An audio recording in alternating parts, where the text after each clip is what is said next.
오늘도 마음이 무겁죠.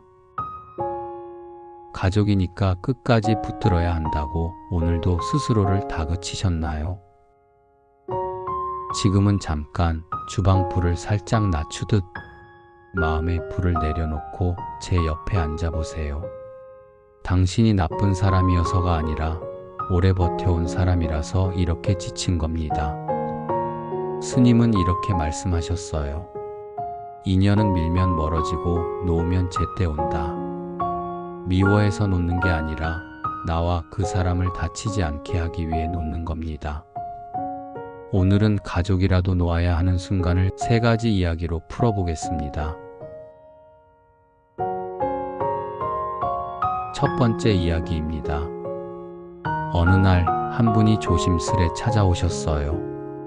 스님, 아들이 40이 넘었는데 아직도 제 마음대로 안 돼요. 어릴 땐 제가 잡아줘야 하는 줄 알았는데 이제는 제가 잡혀 사는 것 같아요. 그분은 매일 아들에게 잔소리를 했습니다. 그렇게 하면 안 된다. 왜 그걸 못하니? 빨리빨리 좀 해라. 말끝마다 사랑이 묻어 있었지만 아들에게는 감시로 들렸지요. 아들은 연락을 늦추고 방문은 더 드물어졌습니다. 그럴수록 어머니는 더 조급해졌고요. 붙들어야 가까워진다는 믿음이 실은 밀어내는 힘이 되고 있었던 겁니다. 제가 건넨 문장은 아주 짧았습니다.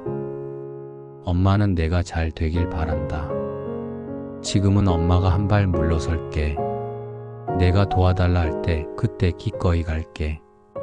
이 문장을 마음속에서 먼저 천천히 읽어보셨어요. 그리고 실제로는 입술을 깨물어 참는 대신 요청이 올 때만 움직이기로 약속했습니다. 한 달 뒤 어머니가 웃으며 왔습니다. 신기하죠, 스님. 노은이 아들이 먼저 전화를 하네요. 예전엔 제가 매달렸는데 이젠 아이가 엄마 밥 먹자 그래요. 맞습니다. 붙잡아 당기던 손을 놓자 아들의 발걸음이 스스로 가까워진 거예요. 놓음은 포기가 아니라 관계에 숨을 줍니다. 혹시 비슷한 마음이 스치셨다면 지금 속으로 천천히 따라 해보세요. 사랑은 붙드는 게 아니라 공간을 내어주는 것. 이 한 줄이 오늘 당신의 첫 놓음이 됩니다. 두 번째 이야기. 언니와 동생이 부모님 돌봄을 두고 오랜 시간 다투고 있었습니다. 언니는 모든 일을 떠안아 버릇했고 동생은 늘 뒤늦게 도우려 했어요. 서로 서운함이 쌓여 말끝마다 가시가 돋았지요. 제가 두 분께 부탁드린 건 일을 공평히 나눠라가 아니었습니다. 그건 매번 실패했으니까요. 대신 이렇게 제안했어요. 서운함을 따지는 말을 잠시 내려놓고 내가 할 수 있는 범위를 먼저 말해주세요. 그 다음 서로의 일정에 맞춰 겹치는 최소 한 가지만 정해보세요. 언니가 말했습니다. 나는 평일 저녁 7시 이후엔 지친다. 주말 오전엔 가능하다. 동생이 이었습니다. 나는 주말 오전은 힘들다. 평일 오후 반나절은 괜찮다. 이야기를 들으며 저는 단 한 문장을 써드렸어요. 이번 달 나는 여기까지 하겠다. 그리고 달력에 체크했습니다. 서로가 서명하듯이요. 기적 같은 일은 일어나지 않았습니다. 하지만 싸움은 잦아들었고 서로의 목소리가 달라졌습니다. 언니는 자신도 쉬는 시간을 가질 수 있었고 동생은 미안함 대신 책임을 나눌 수 있었습니다. 놓은 건 모든 책임이 아니라 상대가 내 마음처럼 움직여야 한다는 집착이었습니다. 지금 마음속에서 천천히 따라 해보세요. 나는 오늘 여기까지 하겠다.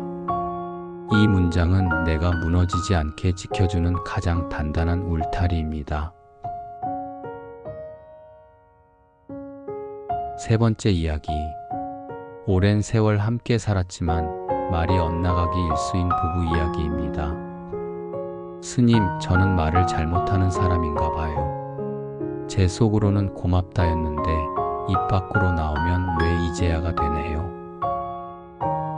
그분께 저는 사과를 강요하지 않았습니다. 대신 말의 방향을 살짝 틀어드렸어요. 오늘은 설명 말고 사실 한 줄만요. 오늘도 수고 많았어. 딱 여기까지. 그리고 부탁 한 줄은 다음 날로 미루셨습니다. 말의 순서를 바꾸자 두 사람의 표정이 달라졌습니다. 붙잡아 바꾸려 할수록 더 멀어졌던 사이가 한 줄의 따뜻함으로 조금씩 가까워졌지요. 혹시 누군가에게 당장 고치고 싶은 마음이 올라온다면 지금은 내 호흡을 먼저 붙들어 보세요. 들이쉴 때 속으로 오늘은, 내쉴 때 사실만. 짧지만 말의 칼끝이 둥그러집니다. 그 둥그러진 끝이 서로의 가슴을 긁지 않게 해줍니다. 여기까지 들으셨다면 이미 마음 한쪽이 조금 넓어지셨을 거예요. 이쯤에서 스님의 말씀 한 줄 가볍게 마음에 얹어볼까요? 가는 것은 가게 하고 오는 것은 오게 하라. 우리가 할 일은 다짐처럼 단순합니다. 내 박자를 지키며 오늘 할 수 있는 것 하나를 끝내는 것. 그리고 상대가 내 마음대로 변해야 한다는 생각을 놓는 것. 놓는다는 말이 차갑게 들릴지 모릅니다.